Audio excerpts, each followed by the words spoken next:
Hi అండి, అందరూ ఎలా ఉన్నారు? బాగున్నారా? నేనైతే బాగున్నానండి. మీరు బాగున్నారు అనుకుంటున్నాను.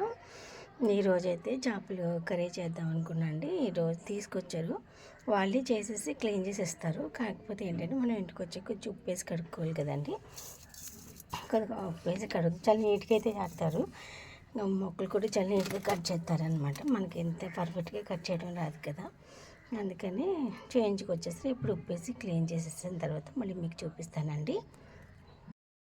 చూసారా, వాళ్ళు క్లీన్ చేసిన చూడ ఎంత నీళ్ళు ఎక్కువగా వచ్చినాయో అసలు. కానీ మనం ఇలాగ 2-3 టైమ్స్ చేసుకుంటే ఏ సోర్స్ కూడా రాదు, చాలా బాగుంటాయి అన్నమాట. ఇప్పుడు ఇవన్నీ కడిగేస్తానండి.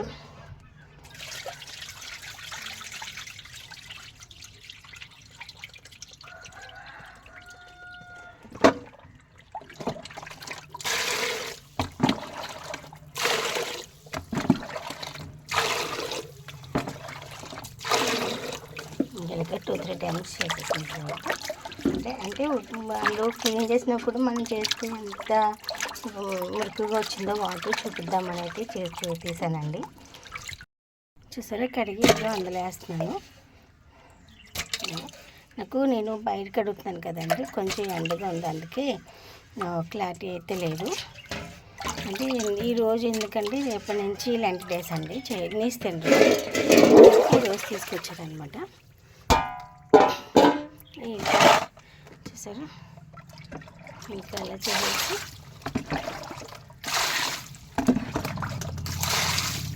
ఇలా కడిగేసుకుంటే ఇంకొకసారి కడిగేసి కర్రీ అయితే చేసుకుందామండి.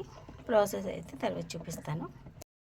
ఇదిగో నీట్గా కడిగేసానండి. ఇప్పుడు వీటిలో ఉప్పు కారం కలుపుతాను, కలిపి కాసేపు ఫ్రిడ్జ్లో పెడతా. నేను లోపు ఆనియన్స్ అవి కట్ చేసుకొని టమాటా ప్యూరీ పట్టుకొని కర్రీకి రెడీ అయ్యేటప్పుడే ఇది కొంచెం ఉప్పు కారం పసుపు కలిపి పెట్టుకుంటే చేప ముక్కలను పట్టుకుంటుంది కదండి, అప్పుడు ముక్క చప్పగా వండుకొని ఉంటుంది. ఇలాగ నేను కలిపేసి పెడతాను.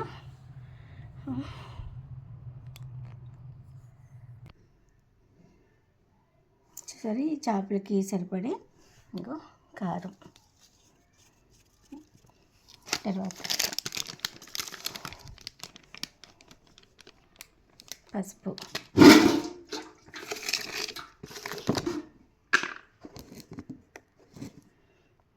కొంచెం ఉప్పు తక్కువ కలుపుకోవాలి, ఎందుకంటే కొంచెం టైం ఉండదు కదా, ఒక 10 నిమిషాలు 15 గంటలు టైం ఉంటుంది కదా, ఒక 10 నిమిషాలన్నా 10 నిమిషాలు 20 నిమిషాలు టైం ఉంటుంది కాబట్టి ఉప్పు పట్టేస్తుంది ముక్కలకి, అందుకని ఉప్పు తక్కువ కలుపుకోవాలి, ఎందుకని సరిపడదు.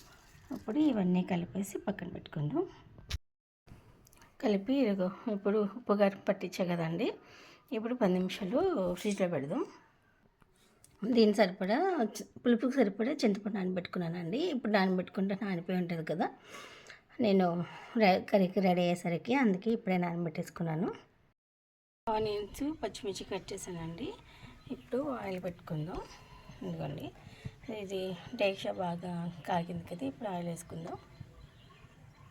కొంచెం కర్రీ ఎక్కువ ఉంది కదండి, చేపలు అయ్యి కొద్దిగా ఆయిల్ ఎక్కువ పడుతుంది. ఆయిల్ కాగిన తర్వాత ఆనియన్స్ వేద్దామండి. చూడండి, ఆయిల్ కాగింది కదా బాగా. ఇప్పుడు పచ్చిమిర్చి ఆనియన్స్ వేసేసుకుందాం.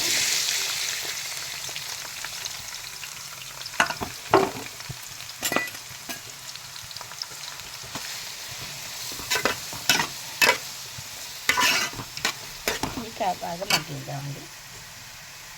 ఇప్పుడు నేను అల్లం వెల్లుల్లి పేస్ట్ వేసింది తీసాను కానండి, నేను ప్లే చేయలేదు అనుకుంటా, మిస్ అయిపోయింది అది.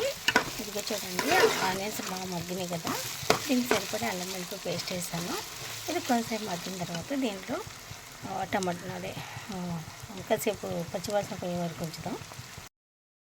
ఆయిల్ బాగా వదిలేసింది కదా, అదంటే అల్లం వెల్లుల్లి పేస్ట్ అయితే బాగా వేగిందనమాట ఆయిల్లోనూ.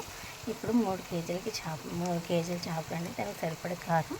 అంటే ఇందాక చేప ముక్కలు నేను కలిపినప్పుడు కొద్దిగా కారం ఎక్కువ వేసాను కాబట్టి ఇప్పుడు చూసుకుని వేసుకుందాం. దీనికి సరిపడే కారం, ఇదిగో పసుపు వేసాను కదా, ఇప్పుడు సరిపడే ఉప్పు, అంటే దీనికి సరిపడ మళ్ళీ కొంచెం పులుసు పోసిన తర్వాత అప్పుడు ఉప్పు చూసి మళ్ళీ కలుపుకుందాం. ధనియాల పొడి బాగా కలిపి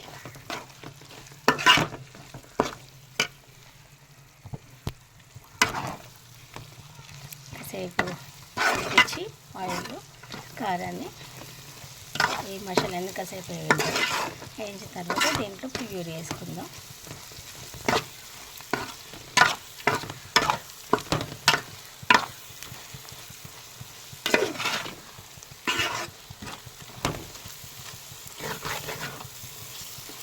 వస్తుందండి, కొద్దిగా సిమ్లో పెడదాం.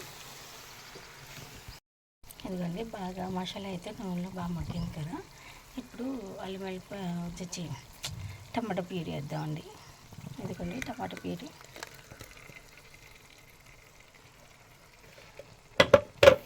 చేసి కొంచెం ఆయిల్లో పెట్టి ఇది బయటకు ఆయిల్ వచ్చే వరకు దీన్ని టమాటా పచ్చి వాసన పోయే వరకు, ఇప్పుడు ఆయిల్ ఎలా రిలీజ్ అయిందో అలా రిలీజ్ అయ్యే వరకు దీన్ని వేసుకోవాలండి. టమాటా ప్యూరీని మూత పెట్టి కాసేపు మగ్గిద్దాం ఆయిల్ వచ్చే వరకు. ఇదిగోండి టమాటా ప్యూరీ వేసాను కదా, చూడండి ఎలా మగ్గిందో.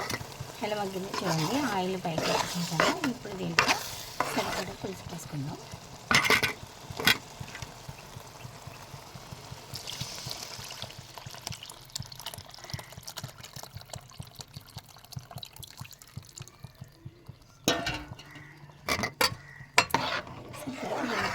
పోసుకుంటాం.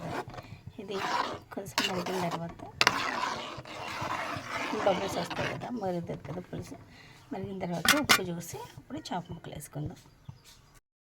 మరికి ఆయిల్ బయటకు వచ్చింది కదండి, ఇందులోనే ఫిష్ మసాలా వేద్దాం. ఇదిగోండి సరిపడా ఫిష్ మసాలా, అంటే నేను కొన్నది చేసిందేం కాదు, సరిపడా ఫిష్ మసాలా అండి.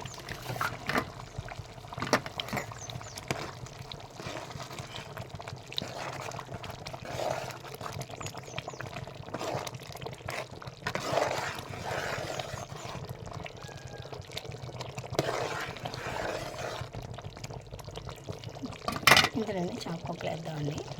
ఎందుకంటే ఇందులో అయితే ఫిష్ వేసాను. ఇప్పుడు ఇందులో చేపలు కూడా నీరు ఉండదు కదా, నీరు అంతా వదిలేసిన తర్వాత మనకి సరిపడే గ్రేవీ అయితే సరిపోతుంది. ఇప్పుడు ఇంత చిక్కగా ఉంది కదండి, ఈ పులుసు అయితే చిక్కగా ఉంది కదా, ఈ చేపలు ఉన్న వాటర్ కూడా బయటకు వచ్చేసింది అనుకో, కొంచెం పలచబడుతుంది. అప్పుడు ఒక పావు గంట 10 నిమిషాలు సిమ్లో ఒక 5 నిమిషాల తర్వాత 10 నిమిషాలు సిమ్లో ఉంచి కొద్దిగా గరం మసాలా చింపుకొని తీసేసుకుందాం, ఆపేద్దామండి. ఇది మళ్ళీ ఆ ప్రాసెస్ మళ్ళీ చూపిస్తాను. చూడండి కర్రీ చూడండి ఎలా అయింది, ఎందుకు చిక్కగా ఉంది కదా పులుసు.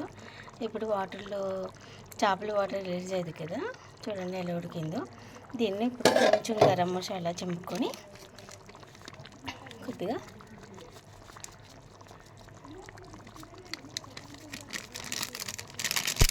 కొంచెమేనండి చింపుకొని ఒక 10 నిమిషాల నుంచి ఆపేద్దాం. చూడండి ఇప్పుడు ఇందాక కొంచెం గరం మసాలా వేసాను కదా, ఇప్పుడు కర్రీ చూడండి రెడీ అయిపోయింది. ఇంకా లాస్ట్గా కొత్తిమీర చెమ్మేసుకొని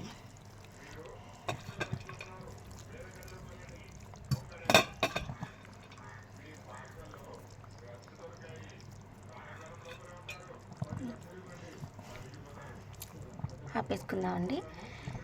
ప్లీజ్ అండి, కొత్తగా ఛానల్ పెట్టుకున్నాము, సబ్స్క్రైబ్ చేయండి. మీకు నచ్చితే ఒకసారి చేపలు కూడా ట్రై చేయండి. నా స్టైల్ నచ్చితే బాగుంటుందండి, నాకైతే చాలా నచ్చింది. మా ఇంట్లో కూడా చాలా ఇష్టంగా తింటారు. మీకు నచ్చితే ఒకసారి ట్రై చేయండి. ప్లీజ్ అండి, సబ్స్క్రైబ్ చేసుకోండి. థ్యాంక్ యూ అండి.